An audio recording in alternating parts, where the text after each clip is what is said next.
ओम शांति। 15 सितंबर 2022 के ईश्वरीय महावाक्य। पहले एक नज़र मुरली के मुख्य पॉइंट्स पर।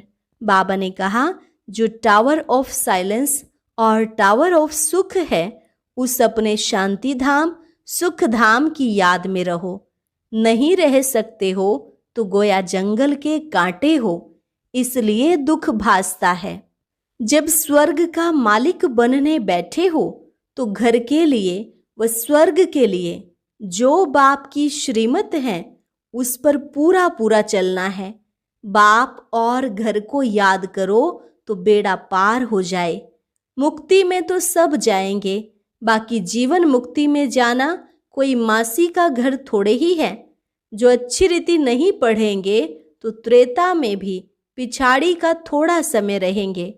तुम जानते हो बहुत आफतें आने वाली हैं और सब खंड खत्म हो जाएंगे, इसलिए बाप कहते हैं जल्दी जल्दी तैयार होते रहो। विनाश का नाम बहुत कड़ा है, मनुष्य सुनकर डर जाते हैं, परंतु जब तक विनाश ना हो तब तक शांति कहाँ से आए। ज्ञान की अच्छी अच्छी पॉइंट्स धारण कर फिर सुनानी चाहिए। कई बच्चे कहते हैं बाबा भूल जाते हैं, धारणा नहीं होती, तो बाप कहेंगे राजधानी स्थापन हो रही है, इसमें नंबरवार सब चाहिए। तुम सुनते हो और निश्चय से पुरुषार्थ करते हो, लेकिन जिनको निश्चय ही नहीं वह कब सुधरेंगे भी नहीं, फिर भले कितना भी माथा मारो। और लास्ट में बाबा ने कहा, ऐसा नहीं समझो कि बाबा का संदेश देने तुमको सब तरफ जाना पड़ेगा, फिर तो पता नहीं कितना समय लग जाए। अखबारों मीडिया द्वारा ही सब तक आवाज पहुंच जाता है, इनके माध्यम से ही सब एक्यूरेट सुनेंगे। और अब सुनते हैं महावाक्यों को विस्तार से। मुरली का सार। मीठे बच्चे, इस दुख के घाट पर बैठ शांति धाम और सुख धाम को याद करो। इस दुख धाम को भूल जाओ, यहाँ बुद्धि भटकनी नहीं चाहिए। प्रश्न, तुम्हारे पुरुषार्थ का आधार क्या है? उत्तर, निश्चय। तुम्हें निश्चय है बाप नई दुनिया की सौगात लाए हैं, इस पुरानी दुनिया का विनाश होना ही है। इस निश्चय से तुम पुरुषार्थ करते हो। अगर निश्चय नहीं है तो सुधरेंगे नहीं। आगे चल अखबारों द्वारा तुम्हारा मैसेज सबको मिलेगा, आवाज निकलेगा, तुम्हारा निश्चय भी पक्का होता जाएगा। Om Shanti. Tower of silence और टावर ऑफ सुख। तुम बच्चे यहाँ बैठे हो तो तुम्हारी बुद्धि घर में जानी चाहिए। वह है शांति का टावर। ऊंचते ऊंच को टावर कहा जाता है। तुम शांति के टावर हो। घर में जाने के लिए तुम पुरुषार्थ कर रहे हो। कैसे जाते हो? जो टावर में रहने वाला बाप है वह शिक्षा देते हैं कि मुझे याद करो तो शांति के टावर में आ जाएंगे। उसको घर भी कहा जाता है, शांति धाम भी कहा जाता है। यह बातें समझाई जाती हैं। अपने शांति धाम सुख धाम की याद में रहो। नहीं रह सकते हो तो गोया जंगल के कांटे हो, इसलिए दुख भासता है। अपने को शांति धाम का निवासी समझो। अपने घर को याद करना है ना, भूलना नहीं है। घर है ही बाप का, यह है ही दुख का घाट। यहाँ बैठे भी जिनको बाहर की बातें याद आती हैं तो ऐसे नहीं कहेंगे कि इनको अपना घर याद है। इसलिए बाप रोज शिक्षा देते रहते हैं, घड़ी घड़ी शांति धाम सुख धाम को याद करो। गीता में भी बाप के महावाक्य है कि मुझे याद करो। भगवान क्या बनाएंगे? स्वर्ग का मालिक बनाएंगे। और क्या? जब स्वर्ग का मालिक बनने बैठे हो तो घर के लिए स्वर्ग के लिए जो बाप श्रीमत देते हैं उस पर पूरा पूरा चलना है। दुनिया में कितने ढेर के ढेर गुरु हैं। बाप ने समझाया है कि कोई भी धर्म स्थापक को गुरु नहीं कहा जाता है। वे तो सिर्फ धर्म स्थापन करने के लिए आते हैं, वापिस ले जाने थोड़े ही आते हैं। गुरु अर्थात जो वापिस निर्वाण धाम वानप्रस्थ में ले जाए, परंतु एक भी गुरु वापिस ले जाने वाला है नहीं, एक भी निर्वाण धाम में जाते नहीं। वाणी से परे अर्थात घर। वानप्रस्थ का अर्थ न गुरु लोग जानते हैं न फॉलोअर्स ही जानते। तो बच्चों को कितना समझाया जाता है। यह चित्र है सतयुग के और वह चित्र है त्रेता के। उन्हों को भगवान नहीं कहा जाता है। लक्ष्मी नारायण को भी भगवान भगवती नहीं कहा जाता। आदि सनातन है देवी देवता धर्म। सिवाय देवी देवताओं के कोई भी स्थायी पवित्र होते नहीं। 21 जन्म पवित्र सिर्फ एक ही धर्म रहता है, फिर धीरे धीरे अवस्था कम होती जाती है। त्रेता में 2 कला कम तो सुख भी कम हो जाता है। उसको कहा जाता है त्रेता युग 14 कला। अभी तुमको बाप का परिचय है और सृष्टि चक्र का ज्ञान है, उसको ही तुम याद करते हो, परंतु कईयों की बुद्धि कहाँ न कहाँ भटकती रहती है, याद नहीं करते हैं। अच्छा, और कुछ भी ना समझ सको तो आस्तिक बनकर बाप को तो बुद्धि में याद रखो।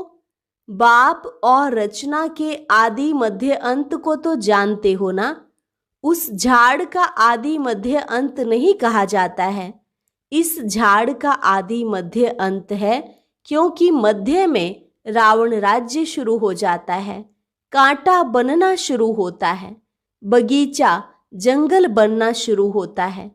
इस समय सारे झाड़ की जड़जड़ी भूत अवस्था हो गई है। सारा झाड़ सूख कर तमो प्रधान हो गया है। सारा सूखा हुआ झाड़ है। फिर कलम लगाना पड़े, इसका कलम लगता है। कलम ना लगे तो प्रलय हो जाए। प्रलय अर्थात सारी जलमयी नहीं होती है, भारत रह जाता है, परंतु जलमयी नाम तो है ना। मीठे मीठे बच्चे जानते हैं कि चारों ओर ही जलमयी हो जाती है, भारत ही सिर्फ रहता है। जैसे बाढ़ आती है फिर उतरती भी है ना। कहते भी हैं बीके सारा दिन मौत ही मौत कहते रहते, बस मौत आने वाला है, तो समझते हैं कि यह तो अशुभ बोलते हैं। बोलो नहीं, हम कोई विनाश थोड़े ही कहते हैं, हम तो कहते हैं पवित्रता सुख शांति का धर्म स्थापन हो रहा है। विनाश न हो तो शांति कैसे हो। गुप्त वेश में शांति धाम सुख धाम की स्थापना हो रही है, यह तो हम शुभ बोलते हैं। तुम भी कहते हो ना, हे पतित पावन आओ, हमको पावन बनाकर ले चलो। तुम खुद कहते हो ना कि हमको ले चलो। हम भी शुभ बोलते हैं, तुम भी शुभ बोलते हो। तुम कहते हो हमको पावन बनाकर इस दुख धाम की दुनिया से ले चलो शांति धाम में, यह तो शुभ बोलते हो ना। कहते हो आओ, माना पतितों का विनाश करो और पावन की स्थापना करो। मांगते हो ना कि आकर विश्व में शांति स्थापन करो। शांति तो सतयुग में ही होती है, सो तो गुप्त वेश में विश्व में शांति स्थापन हो रही है। जब तक अर्थ नहीं समझाओ तब तक समझ न सके। सिवाय बाप के मौत तो कोई दे न सके। बाप को कालों का काल कहा जाता है, सबको मौत देते हैं। कितने ढेर के ढेर को मौत देते हैं। सतयुग में कितने थोड़े मनुष्य हैं, बाकी सबको मौत मिल जाता है। बुलाते ही हो कि पावन दुनिया में ले चलो, तो पावन दुनिया जरूर नई ही होगी, यह थोड़े ही होगी। पुरानी दुनिया का भी अर्थ नहीं समझते। पावन दुनिया में बहुत थोड़े मनुष्य रहते हैं, शांति रहती है। यह बातें समझने और समझाने में कितना सहज है, परंतु बुद्धि में बैठता ही नहीं, क्योंकि समय ही नहीं है बुद्धि में बैठने का। कहा भी जाता है ना, कुंभकर्ण की नींद में सब सोए पड़े हैं, यह नहीं जागेंगे। यह ड्रामा बड़ा विचित्र है, तो ये सारा चक्र बुद्धि में फिरना चाहिए। बाप आकर सारा ज्ञान देते हैं, उनको कहते ही हैं नॉलेजफुल, ज्ञान का सागर। ज्ञान का सागर एक बाप ही है। तुम जानते हो पानी के सागर कितने हैं? जितने नाम है उतने सागर हैं। वह सागर एक ही है। यह तो अलग अलग पार्टीशन कर नाम रख दिया है। बाहर सागर तो एक ही है ना। वास्को डी गामा भी सारा चक्र लगाए, फिर वहां ही आकर खड़ा हो गया, तो सागर तो एक ही है। बीच बीच में टुकड़ा टुकड़ा कर अलग अलग बना दिया है। धरनी भी सारी एक ही है, परंतु टुकड़ा टुकड़ा हुई पड़ी है। तुम्हारा राज्य होता है तो धरनी भी एक ही होती है, राज्य भी एक ही होता है, नो टुकड़ा टुकड़ा। बाप आकर राज्य देते हैं सारे सागर पर, सारी धरनी पर, सारे आसमान पर तुम्हारा राज्य होता है। मुक्ति में तो सब जाएंगे, बाकी जीवन मुक्ति में जाना कोई मासी का घर थोड़े ही है। मुक्ति में जाना तो कॉमन है, सब वापस लौटेंगे। जहां से आए हैं फिर वहां जाएंगे जरूर, बाकी नई दुनिया में सब थोड़े ही आएंगे। तुम्हारा ही राज्य है। कोई कोई तो इतना देरी से आते हैं जो पुरानी दुनिया शुरू होने से थोड़ा ही पहले, यानी 200-400 वर्ष पहले आते हैं। वह क्या हुआ? जो अच्छी रीति नहीं पढ़ेंगे तो त्रेता में भी पिछाड़ी का थोड़ा समय रहेंगे। 16 कला तो कभी बन न सके, 14 कला के भी पिछाड़ी में आएंगे। उनको सामने दुख की दुनिया देखने में आएगी, कांटों की दुनिया के नजदीक आ जाएंगे। वहां कोई यह मालूम नहीं पड़ता है। सारी नॉलेज अभी है जो बुद्धि में धारण करनी होती है। इस समय मनुष्यों के पास पैसे देखो कितने होंगे, कितने महल बनते रहते हैं, कितनी ऊंची ऊंची माड़ियां मंजिलें बनाते रहते हैं। समझते हैं सतयुग से भी भारत अभी उच्च है, अभी ही 18-20 मंजिल बनाते रहते हैं, तो अंत में कितनी मंजिल वाले बनाएंगे। सतयुग त्रेता में तो यह माड़ियां फ्लोर मंजिल होती नहीं, द्वापर में भी नहीं होती। यह तो कलयुग में जब आकर बहुत मनुष्य हो जाते हैं तो 2 मंजिल 10 मंजिल बढ़ाते जाते हैं, क्योंकि मनुष्य बढ़ते जाते हैं। तो वह कहाँ जाए? धंधाधोरी बहुत है तो बड़े बड़े मकान भी बनाते हैं शोभा के लिए। जंगल से मंगल होता जाता है, कितने अच्छे अच्छे मकान बनते रहते, जमीन लेते रहते हैं ना। बॉम्बे पहले क्या थी? 80-90 वर्ष में देखो क्या हो गई है। पहले तो कितने थोड़े मनुष्य थे, अभी तो देखो कितने मनुष्य हो गए हैं। समुद्र को सुखाया है, अभी भी देखो समुद्र को कितना सुखाया है। पानी जैसे कमती होता जाता है, मनुष्य वृद्धि को पाते जाते तो पानी कहाँ से आएगा? पानी कम होता जाएगा, समुद्र हटता जाता, धरती छोड़ता है तो मकान बना देते हैं। फिर पानी चढ़ जाएगा तो कराची व बॉम्बे का बहुत सा हिस्सा पानी में चला जाएगा। तुम जानते हो, और सब खंड खत्म हो जाएंगे, आफतें आने वाली हैं। इसलिए बाप कहते हैं जल्दी जल्दी तैयार होते रहो। जैसे शमशान में जब आग जलकर खत्म होती है तब लौटते हैं, बाप भी विनाश के लिए आए हैं तो आधे पर थोड़े ही जाएंगे। आग लगकर जब पूरी होगी तब चले जाएंगे। फिर बैठकर क्या करेंगे? आग बुझेगी नहीं, सब चले जाएंगे, सबको साथ ले जाएंगे। होना तो जरूर है, समझते तो सब हैं, लेकिन समय का गपोड़ा बहुत बड़ा लगा दिया है। बच्चों को समझाना भी गीता पर है। गीता एपिसोड है ना, जिसमें देवी देवता धर्म की स्थापना हो रही है। वहां एक ही धर्म होगा, बाकी सब धर्म विनाश हो जाते हैं। सिर्फ यह गीता ही है जो भगवान ने गाई है। मनुष्यों ने भक्ति मार्ग के लिए बैठ शास्त्र बनाए हैं। ऐसी ऐसी पॉइंट्स धारण कर फिर सुनानी चाहिए। कहते हैं बाबा भूल जाते हैं, धारणा नहीं होती है। बाबा कहते फिर क्या करें? राजधानी स्थापन होती है, इसमें नंबरवार तो सब चाहिए। सबके ऊपर कृपा करने की ताकत हो तो बाप स्वर्ग का मालिक सबको बना दे, लेकिन नहीं, यह तो बनने ही है नंबरवार। यह कोई भी समझ सकते हैं कि भगवान आया हुआ है, भगवान जरूर स्वर्ग की सौगात ले आएंगे। नई दुनिया स्थापन करने आते हैं तो जरूर संगम पर ही आएंगे नई दुनिया स्थापन करने।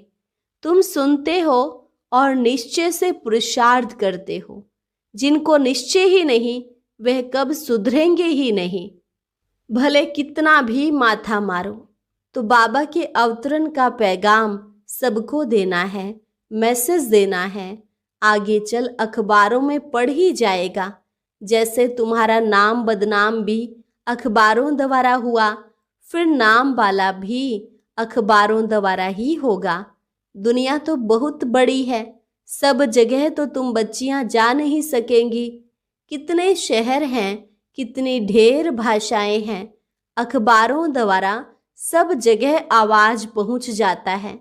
कोई भी आएगा कहेगा हाँ अखबारों द्वारा आवाज सुना है, तो तुम्हारा नाम अखबारों द्वारा ही होगा।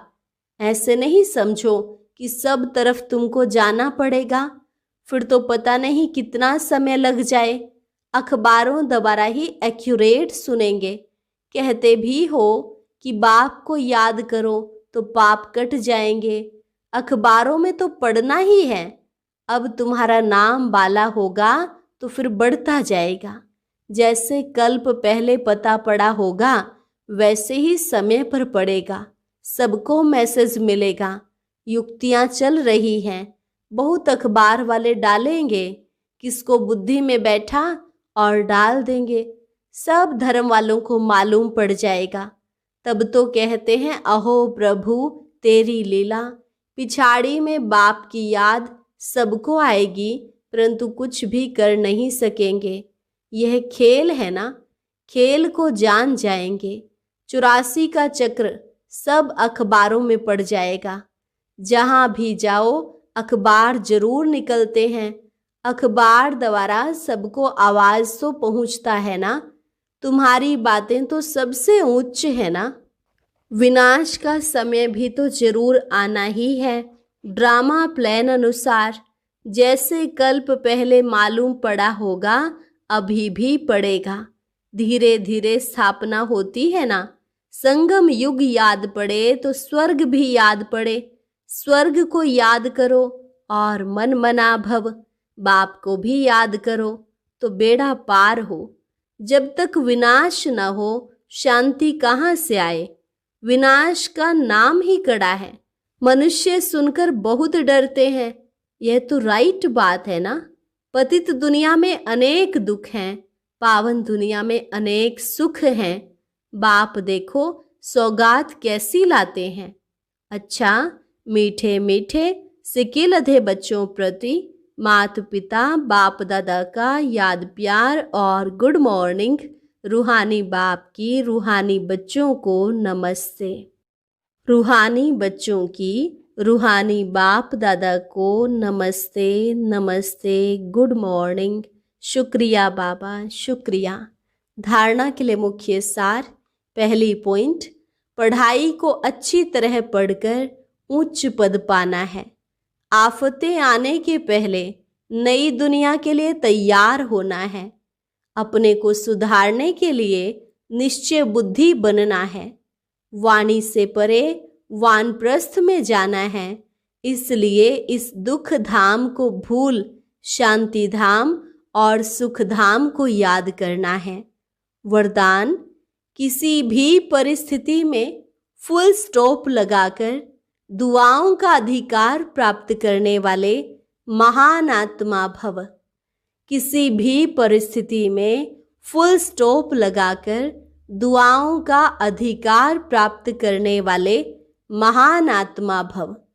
महान आत्मा वो है जिसमें स्वयं को बदलने की शक्ति है और जो किसी भी परिस्थिति में फुल स्टॉप लगाने में स्वयं को पहले ऑफर करते हैं, मुझे करना है, मुझे बदलना है। ऐसी ऑफर करने वालों को 3 प्रकार की दुआएं मिलती हैं। स्वयं को स्वयं की दुआएं अर्थात खुशी मिलती है, दूसरी बाप द्वारा, तीसरी ब्राह्मण परिवार द्वारा। इसलिए अलबेलापन नहीं लाओ कि ये तो होता ही है, चलता ही है। फुल स्टॉप लगाकर अलबेलेपन को परिवर्तन कर अलर्ट बन जाओ। स्लोगन: संकल्पों की एकाग्रता द्वारा ही श्रेष्ठ परिवर्तन में फास्ट गति आ सकती है।